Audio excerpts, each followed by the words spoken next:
Me llamo Celia Morales. Tengo 65 años. Desde que mi propio hijo me empujó a un barranco, ya no puedo escuchar la palabra familia sin sentir el golpe. Fue en la Sierra de Arteaga, hace casi 2 años. Sergio y su esposa, Lorena, nos llevaron a Armando y a mí con el pretexto de celebrar nuestro aniversario. Querían tomarnos una foto cerca de una saliente. Lorena levantó la cámara y dijo: «Sonrían. Esta sí va a ser la última». Después, Sergio nos empujó. No caímos directo. Rodamos por una ladera de piedra suelta, golpeándonos contra ramas y rocas, hasta terminar en el fondo de una cañada. Serían unos 18 metros, quizá menos, quizá más. Yo solo recuerdo el ruido de mi cuerpo contra la tierra y luego un silencio pesado. No podía mover el brazo. Sentía sangre en la boca y un dolor que me cortaba la respiración. Entonces escuché a Armando, mi esposo, hablarme casi sin voz. «Celia, no te muevas. Hazte la muerta». Obedecí porque entendí algo peor que el dolor. Nuestro hijo todavía estaba vivo allá arriba, y si nos veía respirar, iba a terminar lo que había empezado. Durante más de 40 años, Armando y yo creímos haber formado una familia decente. Vivíamos en Saltillo, en una casa de una planta con patio, cochera angosta y el taller de carpintería al fondo. No era una casa elegante, pero estaba hecha con trabajo. La mesa del comedor, las repisas de la sala y hasta la puerta del patio las hizo Armando con sus manos. Yo fui maestra de primaria casi toda mi vida. Me levantaba temprano, preparaba café, revisaba cuadernos y salía con mi bolsa llena de hojas, lápices y problemas de niños que para ellos eran enormes. Armando, que ya tenía 67 años cuando pasó todo, hacía muebles de encino, puertas, libreros y mesas que parecían hechas para durar más que nosotros. Cuando yo llegaba cansada, él dejaba la lija un momento y me preguntaba por mis alumnos. Cuando él tenía pedidos grandes, yo le llevaba café al taller y me quedaba a sostener alguna tabla, aunque siempre me decía que me alejara de la sierra. Nuestra vida no tenía lujos. Teníamos recibos que pagar, goteras que arreglar en temporada de lluvia y días en que el trabajo de Armando se retrasaba porque un cliente no pagaba a tiempo. Pero había orden, había comida caliente, había una casa donde mis hijos podían entrar sin tocar. Yo creía que eso era suficiente para que un niño creciera agradecido. Ahora sé que una puede tener la envidia sentada en la misma mesa y no verla. Tuvimos 2 hijos, Javier, el mayor, y Sergio, 3 años menor. Javier era alegre, noble, de esos muchachos que cargan las bolsas sin que se lo pidan. Quería estudiar ingeniería y ayudar a su papá a modernizar el taller. Decía que un día iba a comprarle maquinaria nueva a Armando, para que dejara de trabajar tan pesado. Sergio era más callado. De niño podía quedarse sentado en el patio mirando cómo su hermano hacía reír a todos. Yo pensé que era timidez. Le di más paciencia, más tiempo, más cariño. Una madre a veces confunde el resentimiento con tristeza. Los domingos íbamos a misa y luego comíamos todos juntos en la mesa que Armando había hecho. Venían mis hermanas con sus familias. Había niños corriendo por el patio, tortillas calientes en la cocina y Armando arreglando alguna silla floja aunque nadie se lo pidiera. Javier hablaba de sus planes. Sergio movía la comida con el tenedor, sin decir casi nada. Yo no veía peligro. Veía a un hijo que necesitaba sentirse querido. Cuando Javier tenía 24 años, empezó a discutir con Sergio.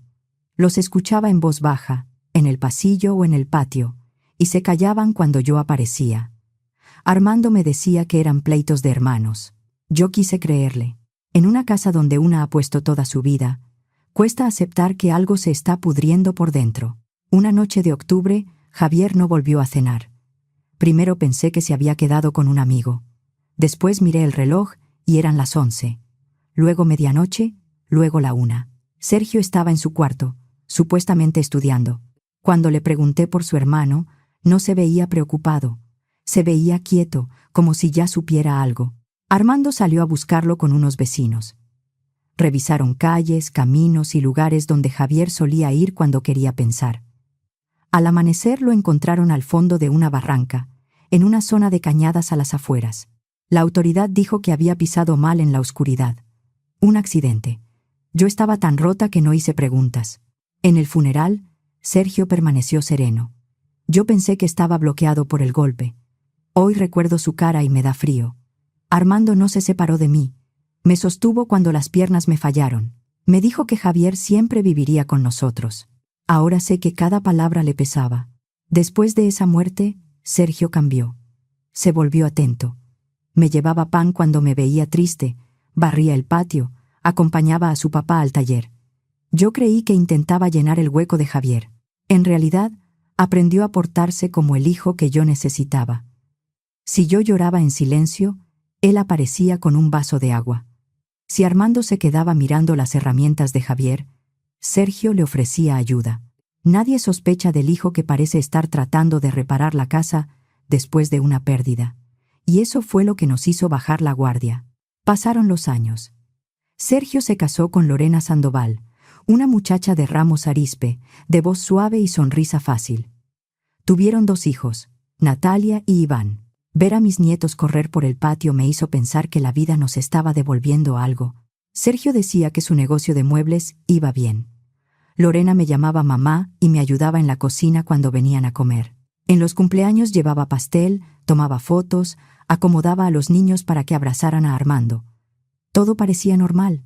Yo quería creer que habíamos sobrevivido a lo peor. Todo empezó a cambiar unos 8 meses antes del ataque, cuando Armando y yo decidimos arreglar nuestro testamento. No éramos ricos, pero teníamos la casa pagada, un terreno que heredé de mis padres cerca de Arteaga y ahorros de toda una vida.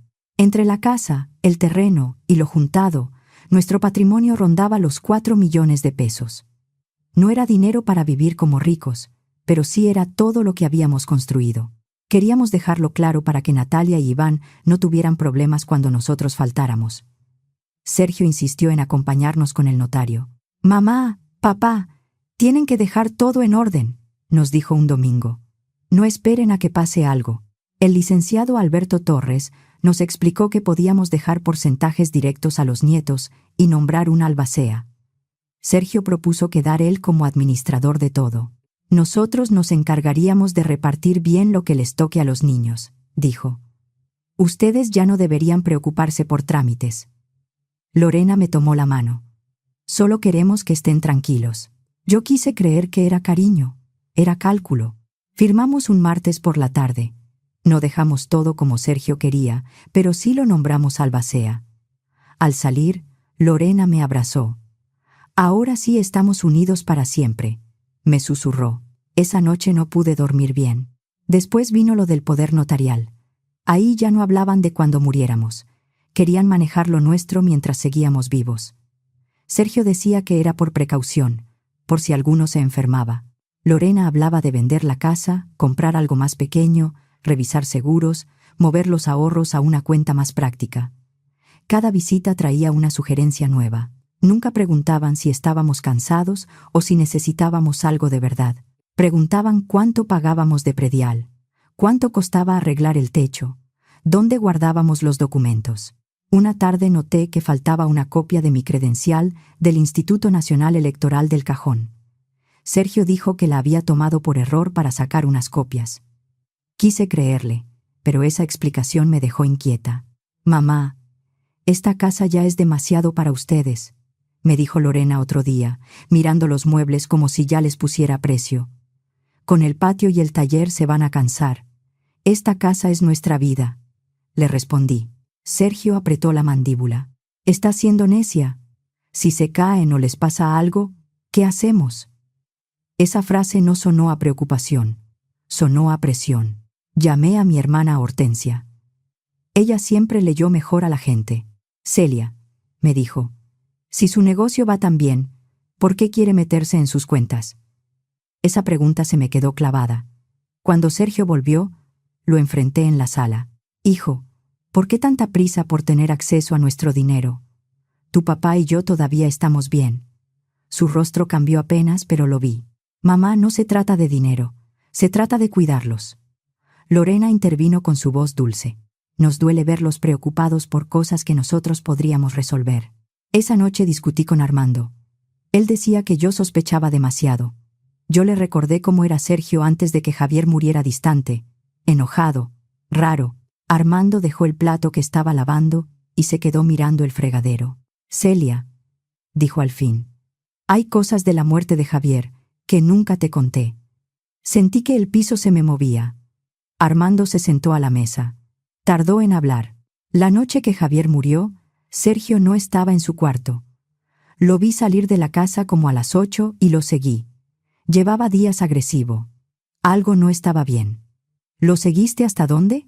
A la barranca. Se me cerró la garganta. Los vi discutir.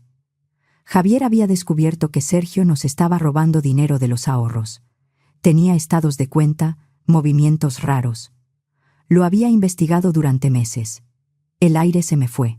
Javier le dijo que si no devolvía el dinero, nos lo iba a contar. Sergio perdió el control. Le gritó que Javier siempre había sido el favorito, que ya estaba harto de vivir a su sombra. Armando empezó a llorar. Luego lo empujó. No fue un tropiezo, Celia. Lo empujó con fuerza. Javier intentó agarrarse, pero no pudo. Durante más de 20 años, lloré a mi hijo creyendo una mentira. «¿Por qué me dejaste enterrarlo sin saber?», pregunté. «Porque fui cobarde. Vi el cuerpo desde arriba. No bajé». Sergio me juró que Javier ya no respiraba y me dijo que, si yo hablaba, también te iba a perder a ti. Me fui con él. Al amanecer, fingí buscarlo con los demás. Esa fue mi cobardía. Esa noche, no solo descubrí quién era Sergio, también entendí que Armando me había dejado vivir más de 20 años sobre una mentira. En ese momento Sergio no era el único extraño en mi casa. No pude abrazarlo. Lo necesitaba vivo, pero no podía perdonarlo todavía. «¿Y el dinero?», pregunté. Prometió devolverlo. Nunca lo hizo. Siguió sacando pequeñas cantidades. Yo callé porque cada día que pasaba me hacía más cómplice. Después, sacó unos papeles de su escritorio. Había estado revisando las finanzas de Sergio. Su negocio no iba bien. Debía cerca de 2 millones de pesos entre bancos, proveedores, anticipos que no había entregado y préstamos informales. Había pedido dinero para maquinaria que nunca terminó de pagar. También debía material de varias entregas atrasadas. Armando había encontrado mensajes de proveedores reclamándole y estados de cuenta con pagos vencidos. «Lorena lo sabe», dijo Armando. «Pregunta por la casa, los seguros, los ahorros. No pregunta por cariño. Pregunta porque están calculando cuánto vale nuestra muerte». Fue la primera vez que entendí que quizá no querían solo robarnos. En ese momento sonó el teléfono. Era Sergio. «Hola, mamá. Lorena y yo queremos llevarlos el sábado a la sierra por su aniversario. Una caminata tranquila, unas fotos, comida en familia». Miré a Armando. Los dos entendimos. «Déjanos pensarlo, hijo», dije, tratando de que no me temblara la voz. Cuando colgué, Armando dijo: «Va a hacerlo como con Javier». Pensamos en ir a la fiscalía, pero Armando no tenía pruebas recientes y también había encubierto un homicidio. Si cancelábamos de golpe, Sergio iba a saber que ya sospechábamos. Podía destruir papeles, mover dinero o acercarse más a los niños. Decidimos ganar tiempo y reunir evidencia. Armando preparó una carta para Hortensia y la guardó con los documentos de la casa. También le avisamos a ella a dónde iríamos y a qué hora debía preocuparse si no volvíamos. Armando dejó su celular listo para grabar. Los días previos al paseo fueron horribles. Sergio y Lorena vinieron 2 veces. Trajeron fruta, agua, galletas y hablaban de la caminata como si fuera un regalo. Yo sonreía, servía café y escuchaba a Lorena decir que quería fotos para recordar ese día. Ella no sabía que yo también estaba contando cada palabra. El viernes por la noche casi no cenamos. Armando revisó la batería del celular y guardó la carta en un sobre cerrado. Yo preparé una bolsa pequeña con mis medicinas, aunque en el fondo sabía que nada de eso podía protegernos. Dormimos tomados de la mano. No hablamos de perdón. No era el momento. Solo queríamos llegar vivos al día siguiente. El sábado salimos poco después de las 7. Era temprano y la salida de Saltillo todavía estaba tranquila. Pasamos Arteaga y seguimos hacia la sierra, por un camino que se fue haciendo más angosto hasta volverse terracería. Tardamos poco más de 1 hora. Sergio iba manejando tranquilo. Lorena llevaba su cámara nueva colgada al cuello. Cantaba bajito con la música del coche, como si de verdad fuéramos a pasar un día bonito. Antes de subir al coche, vi que Sergio revisaba su mochila cuerda, guantes, botiquín y una lámpara. ¿Para qué tanta cosa?, pregunté. «Por seguridad», respondió. «Uno nunca sabe». Armando me tomó la mano dentro del coche. Con la otra activó la grabación del celular, guardado en la bolsa interior de su chamarra. Sergio hablaba de los árboles, de lo bonito que estaba el clima, de que a los niños les habría encantado ir. Lorena decía que después podíamos hacer una comida familiar en la casa. Yo contestaba con frases cortas. Tenía miedo de que mi voz nos delatara. El sendero empezó fácil, entre pinos, tierra suelta y aire frío. Aunque en Saltillo el día venía templado, allá arriba el aire pegaba distinto. Había llovido un poco días antes, así que algunas piedras estaban resbalosas. Lorena caminaba adelante tomando fotos. Sergio iba detrás de nosotros, diciendo que era para cuidarnos. Yo sentía sus ojos en mi espalda. Después de casi una hora, el camino se volvió más pesado. Armando respiraba con dificultad. Mis piernas empezaron a temblar. Ellos sabían que no estábamos acostumbrados a caminar por piedra. «Ya casi llegamos a una parte bonita», dijo Lorena. Yo recordaba el mapa. El mirador principal quedaba más lejos. Entonces, entendí que nos llevarían a otro punto. Lorena señaló una saliente de roca a la derecha. Desde ahí debe verse precioso. Subamos para unas fotos. No era un mirador oficial. Era un desvío estrecho, con piedras flojas y poca vegetación para sujetarse. Del otro lado se abría una cañada. «No sé si sea buena idea», dije. «Se ve peligroso». Sergio sonrió. «Vamos, mamá. Son unos minutos». Subimos despacio. Más de una vez resbalé. Sergio me tomó del brazo, fingiendo ayudarme. Arriba, la vista era amplia, limpia.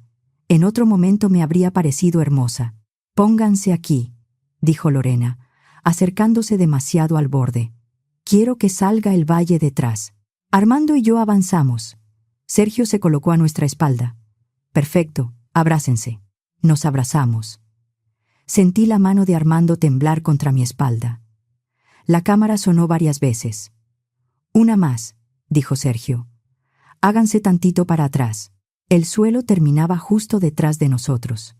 Lorena bajó un poco la cámara y su sonrisa cambió. «Sonrían. Esta sí va a ser la última». Sergio se lanzó contra nosotros. Armando alcanzó a sujetarle la muñeca y lo jaló. «Si caemos, caes con nosotros». Lorena gritó y trató de agarrar a Sergio, pero el peso de los cuatro nos venció. No fue una caída limpia. Rodamos por la ladera, golpeándonos contra ramas, piedras y tierra suelta. Luego el fondo llegó de golpe. El dolor me apagó por unos segundos.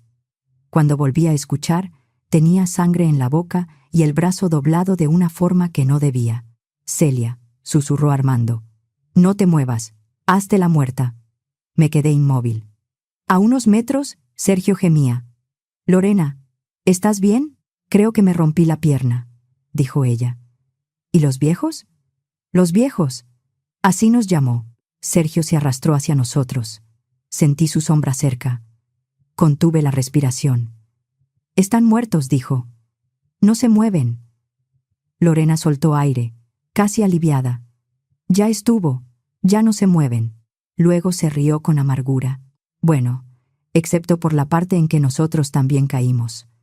Pero al menos ya no vamos a tener que fingir que los queremos». Esa frase me dolió más que la caída. Sergio le respondió con enojo. «Cállate y acuérdate bien». Estábamos tomando fotos. Papá pisó una piedra floja, jaló a mamá y nosotros caímos al intentar ayudarlos. «Ya sé», dijo ella. «Somos los que intentaron ayudar. No se me va a olvidar». Se arrastraron hasta alejarse, buscando señal. Cuando dejaron de escucharse, Armando habló apenas. El celular grabó todo. «¿Tiene señal?» «No. Pero sigue grabando». El teléfono estaba golpeado, con la pantalla estrellada, pero seguía encendido dentro de la chamarra. Estábamos vivos, pero atrapados en el fondo de una cañada. Antes de que llegara ayuda, le pedí a Armando que terminara de contármelo de Javier. No por curiosidad, porque si moríamos ahí, Yo no quería llevarme otra mentira. Me lo repitió sin adornos, como si por fin se obligara a escucharse a sí mismo. Javier había descubierto los robos. Sergio negó todo. Javier amenazó con contarnos. Sergio lo empujó. Armando vio el cuerpo de nuestro hijo mayor abajo y al menor llorando arriba. Eligió callar. Eligió mal. No dije nada. El dolor me alcanzaba para respirar, no para perdonar. Un rato después escuchamos voces. Sergio y Lorena habían encontrado ayuda. Como se reportó una caída grave en una zona de senderismo, llegaron Protección Civil, paramédicos y policías municipales para levantar el reporte. «¡Mis papás están abajo!», gritaba Sergio desde arriba. «Por favor, ayúdenlos». Su voz sonaba rota. Si yo no hubiera escuchado la verdad, le habría creído. Los rescatistas bajaron con cuerdas. Sentí dedos buscando mi pulso, una mascarilla de oxígeno, manos asegurándome a una camilla rígida. Alguien le pidió a Sergio que se quedara donde estaba. Él insistía en bajar, llorando, pero no lo dejaron por seguridad. Lorena repetía que todo había sido muy rápido, que solo querían una foto. «La señora está viva, pero muy delicada», dijo alguien. «Traslado urgente». Yo no fingí todo el tiempo. Entraba y salía de la conciencia. Pero cada vez que escuchaba a Sergio o Lorena, cerraba los ojos y no hablaba. Nos llevaron en ambulancia a Saltillo. Armando iba en otra unidad. En urgencias me limpiaron heridas, me tomaron placas, me inmovilizaron el brazo y revisaron mis costillas. Una enfermera notó que reaccionaba más de lo esperado. «Puede oírnos», dijo. El médico respondió: «Está semiconsciente. Vigílenla». Horas después me pasaron a una habitación. La policía municipal ya estaba en el hospital tomando datos del supuesto accidente. Yo apenas podía moverme, pero entendía lo que pasaba. Entonces llegó Sergio. «Doctor, ¿podemos verla un momento?», preguntó. «Necesito despedirme por si no despierta». Lo dejaron entrar con Lorena. Sentí su mano sobre la mía. «Mamá», susurró, «siento mucho esto». Lorena se acercó del otro lado. «Celia, nunca vamos a olvidarte». «Mentira». Sergio inclinó la cabeza hacia mi oído. Su voz bajó, pero la habitación estaba tan quieta que Inés, la enfermera que revisaba el monitor, levantó la vista. «Tú y Javier tenían la misma costumbre de hacer preguntas. Y mira cómo acabó él. Se me heló la sangre». Lorena también lo oyó. «¿Qué dijiste de Javier?», preguntó, nerviosa. «Nada», murmuró Sergio. «Vámonos». Cuando salieron, Inés se acercó. «Señora, si puede escucharme, mueva un dedo». Moví apenas el índice. Ella tragó saliva. «Si esas personas le hicieron daño, muévalo 3 veces». Lo hice. Inés no gritó. No hizo preguntas de más. Salió y volvió con el médico responsable y un agente que ya estaba en el hospital por el reporte. Después, llamaron a la policía de investigación. «Señora Celia», dijo el agente Ramírez, acercándose a mi cama. «Soy de investigación. Nadie va a entrar sin autorización. Dígame solo lo que pueda». Abrí los ojos con esfuerzo. Mi hijo y su esposa nos empujaron. Lo demás salió en pedazos, Javier. Los robos, el testamento, el poder notarial, la caminata, la frase de Lorena, la caída. Luego pedí que buscaran a Armando. Él ya había despertado, grave pero consciente. Entregó el celular. «Ahí está», dijo. «Lo de hoy y lo que debí decir hace más de 20 años». La grabación lo cambió todo. Se escuchaba a Lorena decir que sería nuestra última foto. Se escuchaba el forcejeo. Abajo se escuchaba la frase sobre no tener que fingir que nos querían. También la versión que Sergio le dictaba a Lorena. Mientras revisaban el audio, Sergio y Lorena seguían en la sala de espera, abrazando a quien se acercaba y repitiendo que todo había sido un accidente. No sabían que arriba ya habíamos hablado. El agente Ramírez volvió con la cara seria. «Con esto el Ministerio Público puede actuar por lo que pasó hoy. Y hay más. Su hijo debe cerca de 2 millones de pesos. Bancos, proveedores, préstamos informales. Ustedes eran su salida». El agente no prometió nada que no pudiera cumplir. Nos dijo que la carpeta apenas empezaba y que habría que sostener cada palabra con pruebas. Aún así, por primera vez desde la noche de Javier, sentí que alguien fuera de nuestra familia estaba mirando el fondo del problema, no solo la superficie del accidente. También encontraron indicios de falsificación. Sergio había usado copias de nuestras identificaciones para intentar mover cuentas y documentos. Después supimos que, sumando retiros, transferencias y pagos que no reconocíamos, en 5 años había tomado cerca de 900,000 pesos. ¿Y mis nietos?, pregunté. Entrará la Procuraduría para Niños, Niñas y la Familia, junto con el Sistema para el Desarrollo Integral de la Familia, me explicó. Quedarán bajo resguardo mientras se define quién puede cuidarlos. Desde mi habitación, escuché parte del operativo por radio. Sergio Morales. Lorena Sandoval. Quedan detenidos por su probable participación en la tentativa de homicidio de Celia y Armando Morales. Lorena gritó primero. Nosotros somos las víctimas. Mis suegros se cayeron en un accidente. Están vivos, respondió una agente. Y ya declararon. Después oí a Sergio. No, eso es imposible. Nosotros los vimos muertos. Lorena cambió de tono de inmediato. Fue idea de él. Yo no quería. Sergio le contestó. Tú escogiste el barranco. Tú dijiste que ahí nadie iba a vernos. No tuvieron que presionarlos mucho. Apenas supieron que estábamos vivos, empezaron a culparse. Los días siguientes fueron de hospital, declaraciones y dolor. Hortensia llegó llorando. Me abrazó con cuidado y me dijo que ella siempre había sentido algo raro en Sergio. No me lo dijo para culparme, me lo dijo para que yo dejara de culparme sola. Natalia y Iván quedaron primero bajo resguardo temporal. Cuando pregunté por ellos, me dijeron que estaban confundidos, que preguntaban por sus papás y por nosotros. Ese dolor era distinto. Ellos no habían hecho nada, y aún así iban a pagar una parte. El licenciado Alberto nos ayudó a corregir el testamento y a proteger lo que quedaba. La fiscalía abrió una carpeta por el ataque en la sierra y otra por la muerte de Javier. Lo de Javier no se resolvió esa noche. Tardó más, como tardan las cosas que una familia enterró mal. Hubo peritajes, revisión de cuentas, audios, documentos falsificados y declaraciones. En la casa de Sergio encontraron más grabaciones.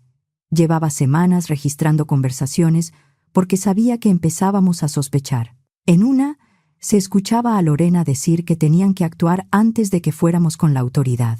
También aparecieron mensajes donde hablaban de vender la casa en cuanto todo se resolviera. 3 semanas después volvimos a casa. Armando usaba muletas. Yo llevaba el brazo en cabestrillo. Todo seguía casi igual: un vaso en el fregadero, una servilleta en la mesa, las flores que Sergio me había llevado ya secas en el florero. Me quedé mirando la pared donde de niños medíamos la estatura de Javier y Sergio con marcas de lápiz. Ahí seguían sus nombres, uno debajo del otro. La casa estaba igual, pero nosotros no. Esa noche, en nuestra cama, le dije a Armando: no sé cuándo voy a poder perdonarte. Él cerró los ojos. Lo sé. No me pidió que lo hiciera rápido. Eso fue lo único que podía darme en ese momento. El proceso penal duró más de 1 año. Primero respondieron por lo que nos hicieron en Arteaga. Después, con las declaraciones, los audios, los movimientos de dinero y lo que Armando por fin aceptó decir, también se les imputó lo de Javier. Cuando declaré, vi a Sergio sentado con su abogado. Busqué en su cara al niño que cargué, al muchacho callado del patio, al hijo que yo había intentado querer mejor. No lo encontré. Conté todo el dinero, la presión, la sierra, la cámara, el empujón, la caída, la voz de Armando pidiéndome que me hiciera la muerta. También conté lo que Armando había callado sobre Javier. Escuchar mi propia voz contando aquello en una sala de audiencias fue como volver a caer, pero esta vez no estaba sola. Armando declaró también. Por fin dijo lo que había callado más de 20 años. Cuando terminé, miré a Sergio. Yo no sé quién eres, le dije. Mi hijo murió la noche en que mataste a Javier. Lo que quedó después fue alguien a quien yo seguí amando porque no sabía la verdad. No grité, no hacía falta. Lorena intentó decir que Sergio la manipuló. Sergio intentó decir que ella lo empujó a hacerlo. Las grabaciones los desmintieron a los dos. El juez dictó sentencia condenatoria por el homicidio calificado de Javier y por la tentativa de homicidio contra Armando y contra mí. También se sumaron cargos por fraude, falsificación y robo. Recibieron condenas largas, de esas que le quitan a una persona casi toda la vida afuera. Sergio no lloró cuando escuchó los audios. Eso me dolió de una forma que no esperaba. Miró al frente, como si todo aquello fuera una mala jugada de otros contra él. Lorena, en cambio, bajó la cabeza y se cubrió la cara. No sé si por culpa o por miedo. A esas alturas, para mí era lo mismo. No sentí alegría cuando lo escuché. Sentí cansancio y una especie de silencio. Ahora han pasado casi 2 años desde aquel día. Armando sigue caminando con dificultad cuando se cansa. Yo no recuperé por completo el movimiento del brazo. Hay noches en que despierto sintiendo que vuelvo a caer. La casa dejó de ser refugio durante meses. Cada ruido en la cochera nos despertaba. Armando revisaba 2 veces la chapa de la puerta y yo guardaba el celular junto a la cama. No era miedo a Sergio, porque ya estaba preso. Era miedo a aceptar que el peligro había estado años sentado en mi mesa, tomando café y diciéndome mamá. Armando y yo seguimos juntos, pero no como antes. Seguimos porque todavía había niños en la casa y porque la verdad, aunque tarde, nos dejó parados del mismo lado. Hay días en que puedo tomarle la mano y otros en que recuerdo que me dejó rezarle a una tumba sin decirme por qué mi hijo estaba ahí. Él no se defiende. A veces lo encuentro en el taller, sentado frente a la mesa de trabajo de Javier, sin encender la luz. Solo me dice: «Lo sé, Celia. Lo sé. No arregla lo que hizo, pero al menos ya no se esconde». Natalia y Iván viven con nosotros mientras avanza la custodia definitiva. La Procuraduría para Niños, Niñas y la Familia revisó nuestra casa, nuestra salud y el apoyo de Hortensia antes de permitirlo. Ellos preguntan por sus papás. A veces lloran, a veces se enojan. No les hablamos con odio, pero tampoco les mentimos. Les damos la verdad poco a poco, como se le da una medicina amarga a un niño en la medida que puede soportarla. Con los niños aprendimos a no forzar cariño. Natalia al principio no quería dormir en nuestra casa porque decía que olía a hospital. Iván preguntaba si su papá iba a volver por él. Hortensia nos ayudó a llevarlos a terapia y a mantener una rutina. Escuela, comida, tarea, baño, cuento. Eso nos sostuvo. La sentencia no me devolvió a Javier. Tampoco borró lo que Armando cayó, ni les devolvió a Natalia y a Iván unos padres buenos. Solo puso nombre a lo que nos habían hecho. A veces eso es lo único que se puede pedir para empezar a respirar. Por las noches, cuando los arropo, les hablo de Javier. No les digo que fue un héroe. Les digo que fue un muchacho bueno, que quiso proteger a sus padres y decir la verdad. Yo tampoco volví a ser la misma madre. Antes creía que amar era aguantarlo todo. Ahora sé que también es decir la verdad, aunque rompa la mesa, aunque parta la familia, aunque llegue tarde. No quiero que mis nietos crezcan escuchando un juicio todos los días. Quiero que crezcan sabiendo que la verdad no siempre llega a tiempo, pero cuando llega hay que dejarla entrar. A veces, cuando paso por la pared donde están las marcas de estatura, no borro el nombre de Sergio, no porque lo perdone, sino porque también necesito recordar dónde empezó todo. Yo no dejé de sentir que Sergio había sido mi hijo. Lo que aprendí fue a no dejar que eso decidiera por mí. También les digo a Natalia y a Iván que no tienen que cargar los delitos de sus padres. Eso me lo repito a mí misma, porque a veces todavía me cuesta mirar sus ojos y no ver una sombra de Sergio. Durante más de 20 años, nadie escuchó a Javier. No sé si eso alcance. Pero por fin alguien lo escuchó.